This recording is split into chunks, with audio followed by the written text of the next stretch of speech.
이스라엘 백성들이 이제 바산을 정복하고 모압 평지에서 진을 치고 있을 때 우리가 지난 시간에 본 거죠. 이스라엘 백성들에 대해서 두려움을 느꼈던 이 모압 왕 발락이 그 당시에 굉장한 술사로 알려졌던 발람 술사를 찾아서 이스라엘 백성들은 저주해달라고 부탁한 이야기를 우리가 보게 됐습니다. 지난주에 발람이 발락의 신하들에게 대답하여 가로되 발락이 그 집에 은금을 가득히 채워서 내게 줄지라도 내가 능히 여호와와 내 하나님의 말씀을 어기어 덜하거나 더하지 못하겠노라 하고 아주 큰 소리로 대답을 했는데, 이 말씀을 보면 발람은 하나님의 말씀을 순종하는 것처럼 들리고 하나님의 말씀을 순종할 것처럼 들리지만 사실은 그렇지 않은 것 같아요. 특별히 이 말씀만 보면 발람은 하나님에 대해서 개인적으로 잘 알고 있는 사람이에요.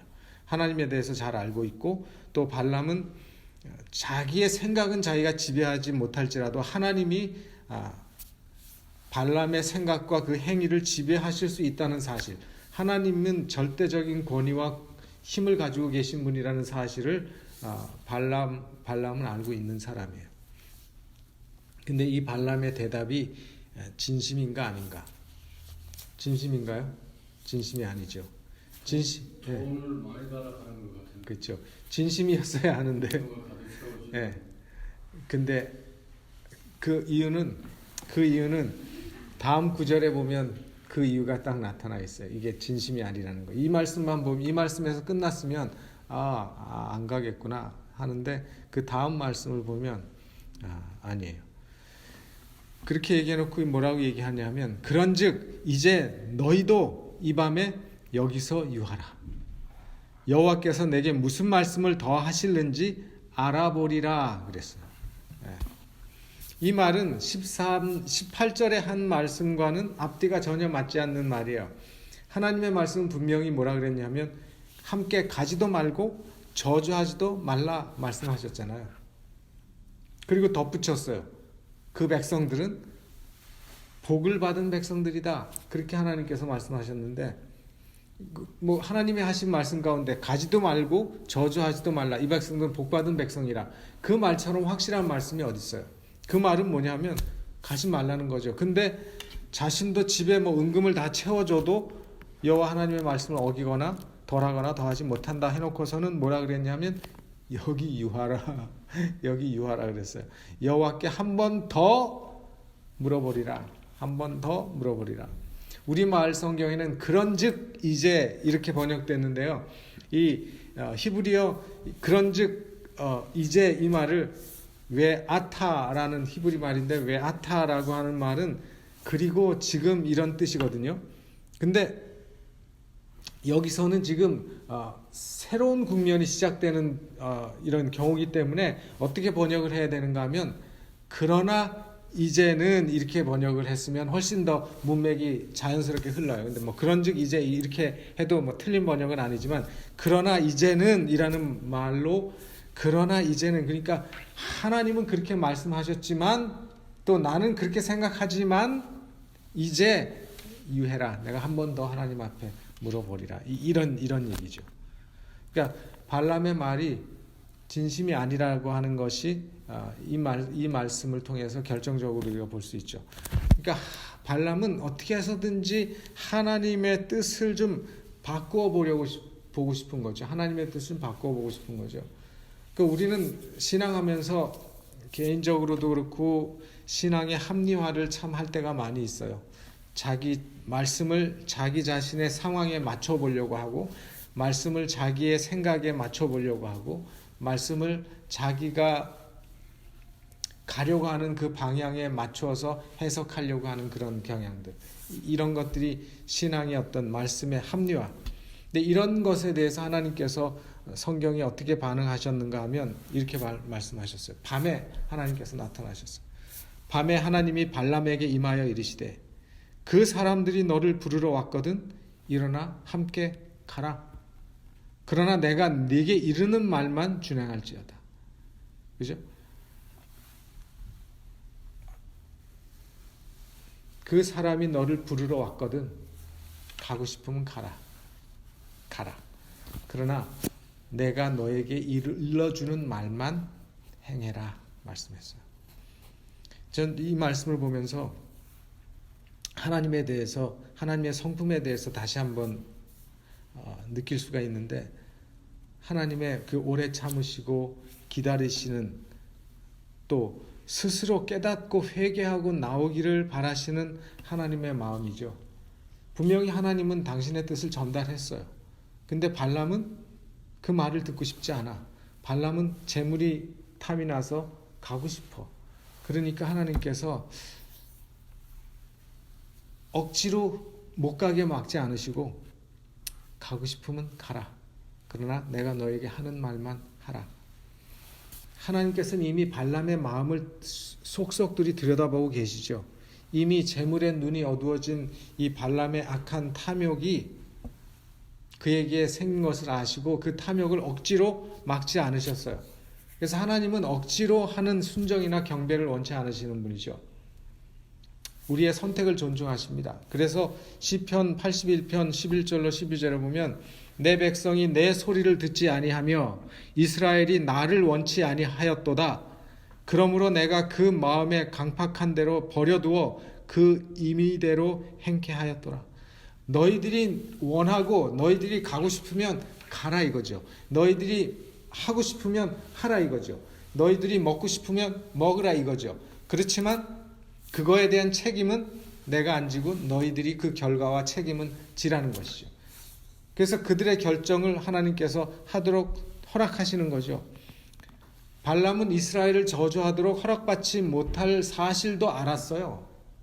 발람은 분명히 그는 하나님께서 이스라엘을 저주하지 못하게 하실 거라는 사실도 알았고, 또 발락 왕이 자기에게 보낸 사신들과 함께 떠나는 것이 그들이 자기에게 제시한 그 재물을 받기 위한 이 발락 자기의 사기라고 하는 것도 알았어요. 자기가 지금 그 사람들한테 사기치고 있는 것인 것도 알아요.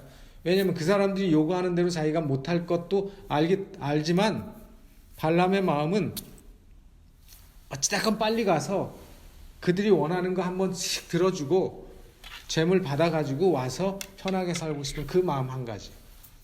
이미 그 마음에 탐욕이 생기면서 그런 마음이 있어요. 그래 급해요 마음이.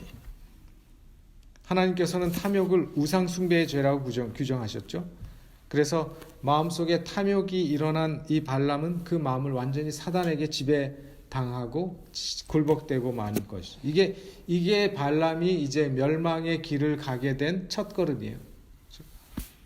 그래서 사단은 우리로 하여금 끊임없이 하나님을 섬기지 못하게 하고 우리한테 세속적인 이득을 취하라고 얘기하고 세속적인 이득을 보여주고 세상의 명예를 보여주고, 어떨 때는 우리가 너무 지나치게 양심적으로 네가 사는 거 아니냐, 뭐 그렇게까지 살 필요가 있느냐, 네가 너무 그렇게 하니까 네가 사는 게 그렇게 구질구질하고 지지를 못 산다, 뭐 이렇게 사단은 우리에게 계속 말할지도 모르죠. 그래서 우리로 하여금 성실의 길에서 벗어나도록 우리를 계속 유혹합니다. 근데 우리가 그 유혹의 말에 한번 귀를 기울이고 한번 삐뚤어지기 시작하면 그 다음 발걸음은 훨씬 더 쉬워지게 되고 그 다음 발걸음은 훨씬 더 쉬워지게 되고 점점점 멀리 가게 되고 점점 빗나간 일을 행하게 된다는 사실을 우리는 기억해야 하는 것입니다. 이제 발람이 길을 갑니다. 민수기 22장 21절부터 보면, 발람이 아침에 일어나서 자기 나귀의 안장을 지우고 모압 귀족들과 함께 행하니 그가 행함을 인하여 하나님이 진노하심으로 여호와의 사자가 그를 막으려고 길에 서니라. 발람은 자기 나귀를 타고 그 두 종은 그와 함께 있더니 나귀가 여호와의 사자가 칼을 빼어 손에 들고 길에 선 것을 보고 길에서 떠나 밭으로 들어간지라. 발람이 나귀를 길로 돌이키려고 채찍질하니 여호와의 사자는 포도원 사이 좁은 길에 섰고 좌우에는 담이 있더라. 나귀가 여호와의 사자를 보고 몸을 담에 대고 발람의 발을 그 담에 비비어 상하게 하며 발람이 다시 채찍질하니 여호와의 사자가 더 나아가서 좌우로 피할 데 없는 좁은 곳에 선지라. 나귀가 여호와의 사자를 보고 발람의 밑에 엎드리니 발람이 노하여 자기 지팡이로 나귀를 때리는지라. 이제 길을 나섰는데 얼마 가다가 나귀가 엉뚱한 길로 가는 것입니다. 때려도 말을 안 들어요. 계속 나귀는 앞으로 전진하기를 발람은 원해서 계속 채찍질 하는데 나귀는 안 가고 자꾸 엉뚱한 길로 가니까 그러다가 발람의 다리도 상하고 화가 난 발람이 자신의 나귀를 때렸다는 그 이야기죠. 근데 발람의 눈에는 보이지 않는 하나님의 사자를 누구는 본 거예요? 나귀가 본 거죠. 나귀가 피한 거죠. 근데 이 내용을 읽어보면 아까도 말씀드렸지만 발람의 마음이 굉장히 급해요. 급한 것처럼 보입니다. 제가 이 발람의 마음이 왜 이렇게 급한가 하는 것들을 좀 생각을 해보니까 발람의 마음이 급한 이유가 있어요. 하나님은 가지 말라 그러시죠. 분명히 하나님은 못하게 하는 거 아시죠. 그러니까 근데 자기 마음에 욕심은 있죠. 그러니까 빨리 가서 빨리 하고 급해요. 하고 빨리 오고 싶은 거죠. 빨리 가서 그들이 원하는 것 해주고 보상 챙겨서 돌아오고 싶은 마음이 간절한 거예요. 이 가만히 분위기를 보면 발람은 나귀를 탔고 두 종과 함께 했는데 이 모압에서 온 귀족들과 동행한 그 사람들하고 직접 같이 동행한 것 같지는 않아요. 그 모압에서 온 그 사람들은 일행이 많았을 것입니다. 왜냐하면 혼자 온 것도 아니고 높은 귀족들이 왔기 때문에 같이 수행하는 그 종들도 많았을 것이고 600km가 넘는 길을 뭐 며칠을 거쳐서 와야 되기 때문에 이 수행단이 많았을 거예요. 그러다 보니까 그 사람들은 분명히 낙타를 타고 왔을 거예요. 그 당시에. 근데 이제 이 발람은 그냥 혼자 두 종을 데리고 갈 때 보통 그 당시에 사람들이 이동했던 운송수단이었던 나귀를 타고 가게 되는데 부조와 선지자에는 그들은 먼저 떠났다 그랬어요. 그래서 성경에는 그 모압 귀족들과 함께 길을 떠났다고 얘기했는데 그래서 발람의 마음이 그 귀족들을 빨리 따라잡고 싶은 마음에서 더 마음이 급했다 하는 그런 표현이 있더라고요. 그래서 발람이 그 뒤를 따라가면서 하나님의 허락이 취소되지 않을까. 예? 하나님께서 따라가라고 그랬었잖아요. 그러니까 지금 마음이 기뻐. 그래서 하나님의 그 가라고 하신 그 말씀을 하나님이 번복하실까봐 마음이 급한 나머지 부지런히 가고 싶은데 나귀는 말을 안 듣고 어느 시점에 가더니 나귀가 말을 안 듣는 거예요. 그 전에 잘 듣던 나귀가 그 장면입니다. 근데 이 말씀을 제가 이렇게 보면서 하나님께서 이 발람을 여러 방법으로 깨우치려고 애를 쓰시는구나 하는 것들을 제가 보게 됐어요. 여기 성경에 보면 발람의 행함을 인하여 하나님이 진노하심으로 여호와의 사자가 그를 막으려고 길에 섰다. 그런 말씀이 나오잖아요. 아까 9절에. 근데 하나님이 허락하셨는데 또 하나님이 진노하셔서 막으시려고 사자를 보냈다. 이 말이 좀 앞뒤가 안 맞잖아요. 하나님이 가라고 해놓고 또 왜? 근데 하나님께서 이미 발람에게 가지 말라고 말씀하셨고 하나님의 뜻을 보여주셨는데도 불구하고 자신의 욕심을 따라서 이미 마음이 정해져 있어요. 발람은 마음이 정해져 있어서 그렇게 행하는 그 발람을 그냥 그대로 가도록 하나님께서 허락하셨지만 하나님께서는 그것을 원하시는 것이 아니었죠. 그죠? 분명히 하나님께서 원하시는 건 아니었어요. 그러니까 하나님의 노하심은 우리에게 회개를 촉구하는 하나님의 신호라는 사실을 우리가 기억해야 돼요. 성경에서 말씀하는 이런 표현들은 우리 인간적인 표현이지만은 하나님의 노하심은 우리 우리로 하여금 회개를 하도록 하기 위한 하나님의 하나의 신호죠. 그리고 적극적으로 하나님께서 발람으로 하여금 회개할 수 있는 기회를 주시고 계시는데, 그래서 돌이켜서 자신의 행보를 좀 돌아볼 수 있는 기회를 주고 계시는 거죠. 자꾸 막으시는 거잖아요. 우리가 뭔가 하려고 하는데 자꾸 브레이크가 걸려. 무슨 일이 순조롭지가 않아. 뭔 일이 자꾸 어긋나고 어려워질 때는 한번 우리가 이 일을 하는 것에 대해서 내가 과연 해야 되는지 하고 생각해 볼 필요가 있다는 것입니다. 하나님께서는 이 여호와의 사자를 통해서 발람의 길을 막으시고, 나귀가 그 사자를 보고 계속 딴 길로 가고 계속 뒷걸음질 치고 결국은 발람의 발을 상하게 하고, 이런 모든 것들이 발람으로 하여금 자신의 행보를 생각할 수 있도록 기회를 주신 거라는 거죠. 근데 이 말씀을 다시 한번 보면 민수기 22장 21절부터 27절까지의 내용을 다시 한번 분석해 보면 그런 하나님의 손길을 우리가 볼 수 있는 것 같아요. 여기 보시면 이 우리말 성경에는 이렇게 그냥 쭉 서술되어 있지만, 그 히브리 성경에는 이 내용이 굉장히 리드미컬하게 섬세하게 표현이 되어 있는데요. 22절에 제가 줄 쳐놨죠. 22절에 그가 행함을 인하여 하나님이 진노하심으로 여호와의 사자가 그를 막으려고 길에 섰어요. 그죠? 여호와의 사자가, 하나님의 사자가 발람의 가는 길을 막으려고 섰어요. 그랬더니 23절에 나귀가 그걸 보고 밭으로 들어갔어요. 그죠? 나귀가, 여호와의 사자가 칼을 들어 손에 들고 길에 선 것을 보고 놀라서 그 길에서 떠나서 밭에 들어갔어요. 발람이 나귀가 제대로 길을 안 가고 바빠 죽겠는데 자꾸 헤매고 있으니까 채찍질을 했어. 그 다음에 24절에 보니까 여호와의 사자가 또 더 가까이 왔어요. 포도원 사이 좁은 길에 섰고, 이제 나귀가 피해서 도망갔는데 여호와의 사자가 또 쫓아온 거죠.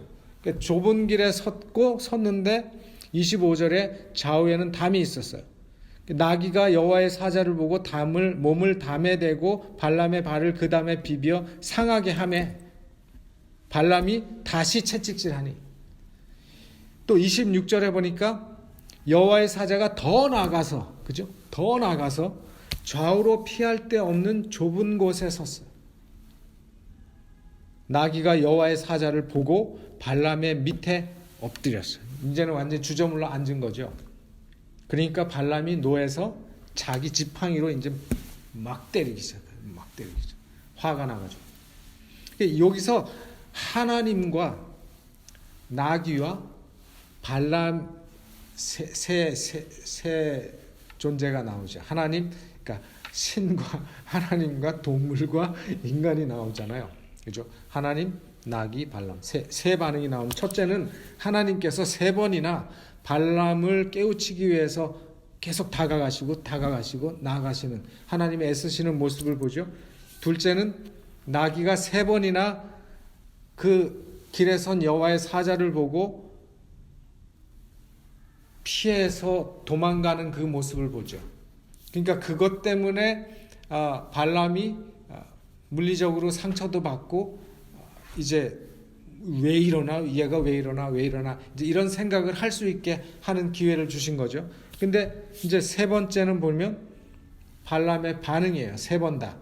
발람의 반응은 계속 때렸어. 동물을 학대했어. 자기를 돌아보지 아니하고 동물을 학대했어요. 그래서 이걸 이렇게 히브리 말로 보면 굉장히 계속 반복되는 대꾸법이에요. 그리고 굉장히 점층법을 사용해서 점점 그 강도가 강해졌어요. 처음에는 길을 막았었다가 좁은 길로 가고, 그 다음에는 옴짝달싹 할 수 없는 장소로 몰아넣으셨죠. 그래서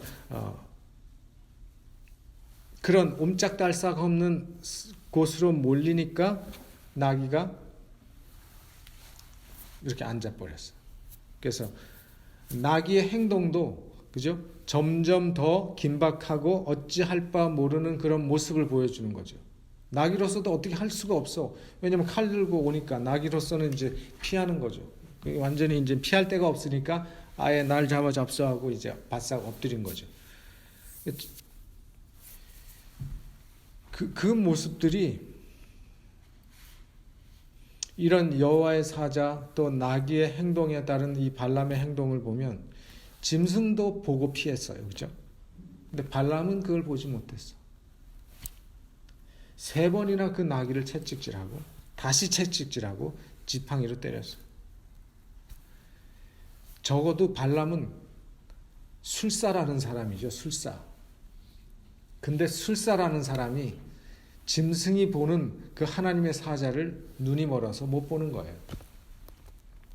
이 발람의 모습은 하나님의 말씀을 거역하고 대적하는 사람들의 모습을 이렇게 표상적으로 보여준다고 저는 생각을 합니다. 이런 사람들은 처음에는 평탄한 것처럼 보이지만 마침내 좁은 길로 몰리고 거쳐서 힘들고 어려운 상황에 이를 수밖에 없어요. 그러면 그때 회개해야 되는데 회개하는 사람들도 뭐 간혹 있겠지만 대부분 회개하지 않고 화내고 주변을 비난하고 주변에 있는 사람들을 힘들게 하고 그렇게 난리치다가 망한다는 거죠.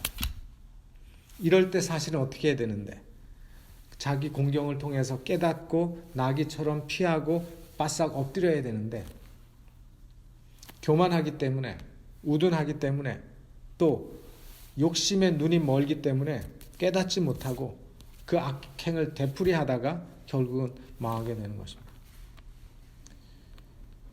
이제 어떻게 되는가? 하나님께서 이래도 깨닫지 못하고 나귀를 두드려 패는 그 발람에 대해서 하나님께서 아마 조금 화가 나셨을 것 같아요. 제가 생각할 때. 그래서 발람을 깨닫게 하시기 위해서 나귀의 입을 여시고 발람의 눈도 열어주셨어요.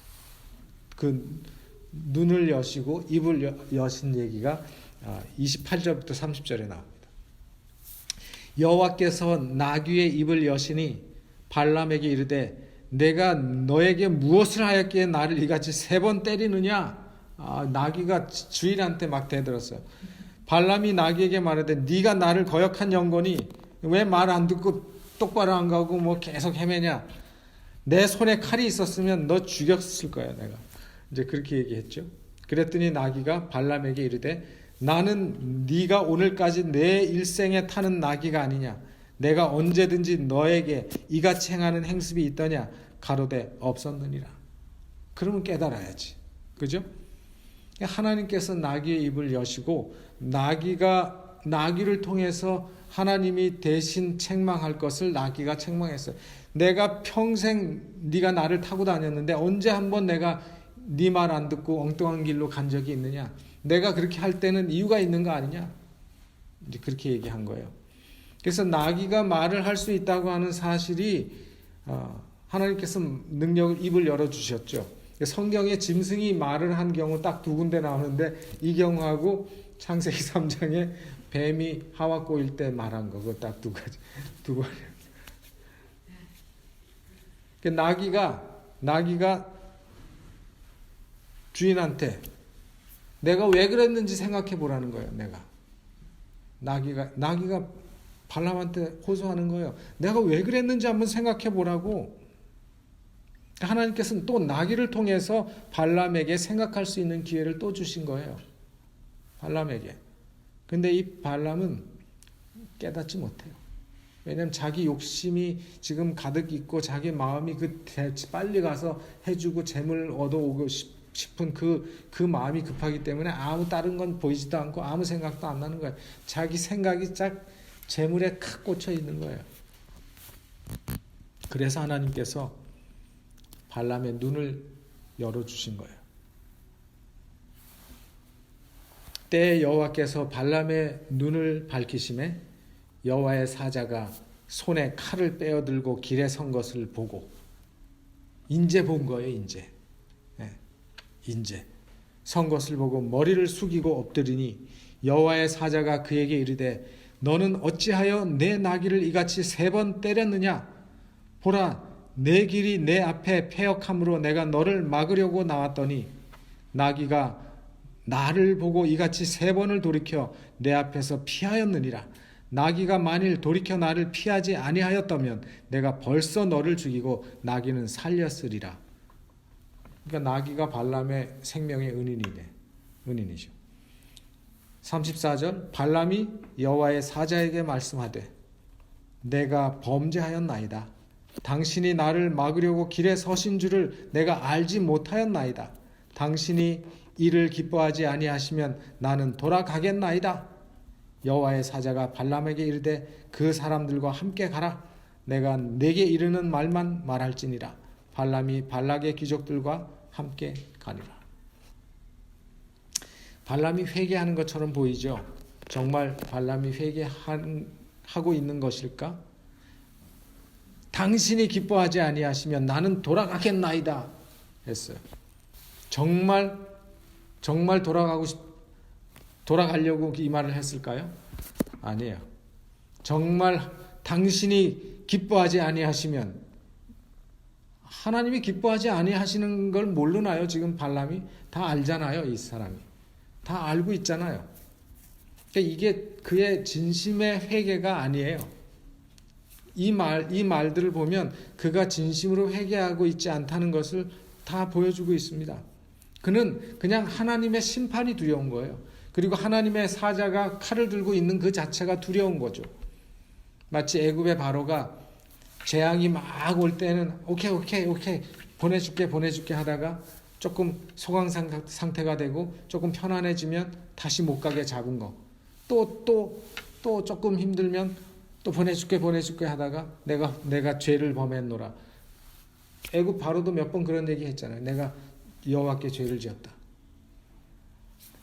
그게 자기가 정말 죄를 지었다고 깨닫고 생각해서가 아니라 그가 당하고 있는 그 고난과 그 형벌 받는 것이 두렵고 그 형벌을 받지 않기 위해서 죄를 인정하는 것뿐이에요. 그러나 재앙이 그치고 그 모든 것이 거두어지면 다시 하늘을 향해서 반항하는 일로 돌아가는 것입니다. 발람의 고백도 그런 고백이에요. 칼을 빼들고 그가 가는 길 앞에 서 있는 그 천사, 그 여호와의 사자한테 놀란 그가 생명이 빼앗길까 봐 두려워서 그 죄를 인정했어요. 이 발람의 말 가운데는 자신의 죄에 대한 진정한 회개도 없고 통회도 없고 자기가 가려고 하는 그 목적의 변동도 없고 죄를 가증히 여기는 마음도 없고 어떤 가치도 어떤 것도 없었어요. 그냥 입만 말만 한 인정이었어요. 참된 회개는 사람의 범죄를 자기 자신에게 지우지, 그리고 모든 위선 없이 그것을 인정하게 되는 것이지, 마치 가련한 세리가 얘기한 것처럼 하늘을 향해서 눈을 들지도 못하고 가슴을 치며 하나님 불쌍히 여기옵소서 저는 죄인으로소이다. 그런 거죠. 그게 진짜 회개의 모습이죠. 그래서 하나님께서는 자기의 허물을 인정하는 사람들을 하나님은 의롭다고 하실 거라고 말씀하셨어요. 하나님은 죄 없는 사람을 의롭다고 말씀하시는 게 아니라 자기의 허물을 인정하고 자기의 허물을 예수 그리스도께 가져와서 회개하는 사람들을 의인이라고 부르시겠다고 말씀하셨어요. 그런 사람이 의인이라고 말씀하셨습니다. 그래서 우리가 하나님 앞에 머리를 숙여서 내 죄를 고백하고 십자가에 돌아가셨다가 부활하신 예수 그리스도의 공로를 통해서 용서를 간구하는 것은 결코 우리 자존심을 상하거나 우리가 낮아지는 것이 아니라는 사실을 우리는 기억하고 있어야 합니다. 내가 범죄하고 또 내가 반역하고 내가 상하게 한 그분 앞에서, 그 예수 그리스도의 십자가 앞에서 내가 잘못을 인정하는 것은 말하기를 고상한 일이라고 말했어요. 고상한 일이라. 그것처럼 고상한 일이 없다고 말했어요. 위대한 일이라고 말씀하셨습니다. 그것은 우리를 사람들과 천사들 앞에서 높여줄 것이라고 말씀하고 계십니다. 그래서 회개하는 자가 의로운 사람이에요. 그래서 예수님도 자기를 낮추는 자는 높아지리라 말씀하셨습니다. 회개하기를 거절한 이 발람은 자신의 욕심을 채우기 위해서 하나님이 원하시는 길이 아닌 자신의 길을 계속 갑니다. 분명히 하나님께서는 지금 여러 과정을 통해서 그를 막으시고 그에게 바른 뜻을 보여주셨고 하나님의 뜻이 무엇인지를 분명히 얘기하셨어요. 그런데도 불구하고 발람은 자기의 뜻을 위해서 계속 가는 그 길을 선택하고 가기로 결정했어요. 그것이 바로 발람이 망하게 된 동기고 발람이 망하게 된 이유인 것입니다. 우리는 이 이후에 나오는 이야기들을 통해서도 하나님께서 끊임없이 그에게 회개할 기회를 주시고 끊임없이 그에게 바른 길을 가도록 애쓰시는 모습을 보게 될 것입니다. 그러나 이 발람은 그 말씀에 대해서 인정하지 않고 그 말씀을 받아들이지 않고 그의 길을 계속합니다. 불쌍한 사람이죠. 그래서 발람은 비참하게 죽임을 당하게 될 것입니다. 오늘 이 민수기 22장에 나귀의 입을 여시고 나귀의 눈을 여시고 발람의 눈을 여신 하나님께서 우리의 어두운 마음도 열어주실 것입니다. 우리가 하나님께 나아가고 우리가 하나님께 우리 자신을 낮추고 하나님의 뜻을 구하고 하나님의 도움을 구하면 하나님께서는 우리의 눈도 뜨게 하셔서 우리가 가는 길이 어떤 길인지를 보게 하시고 우리가 서 있는 것이 어디인지를 알게 하실 것입니다. 그래서 이 혼란스러운 세상에 우리가 하나님의 뜻대로 하나님의 길을 진리를 따라서 바로 한 걸음 한 걸음 나아갈 수 있도록 우리를 선하게 인도하실 것이라고 저는 확신합니다. 그런 하나님의 인도하심을 따라서 순종하며 하루하루의 삶을 승리하면서 나아가시는 우리 모두 되시기를 간절히 바랍니다.